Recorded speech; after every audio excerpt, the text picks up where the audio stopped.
के छ नि माइला ज्वाइँको भान्सा कस्तो छ ससुरालीको? ससुरालीको खाना बाटो त दामी छ। खुट्टाको झोल, भुटुवा, भुटन, काँक्रो हरियो, अचार, फ्रिजको पानी। अब दाजुलाई सोद्धा हुन्छ के छ कसो छ।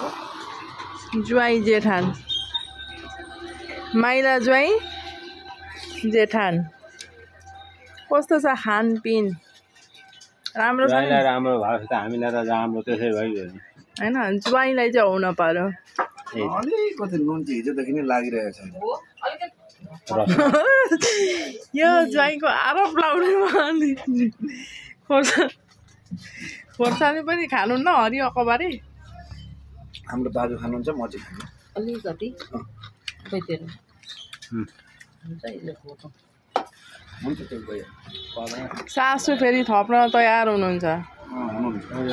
के हो सासूको नाम चाहिँ? सासूको नाम त मलाई थाहा छैन हो। अरू बेला नाम काट्ने तपाईँ नि होइन? काट्दिनँ, बुवालाई सोधा हो।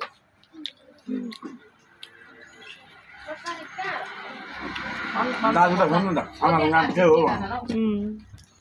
यहाँ कोही यतापट्टिको होला ऊ त्यहाँ हेरेर त्यहाँ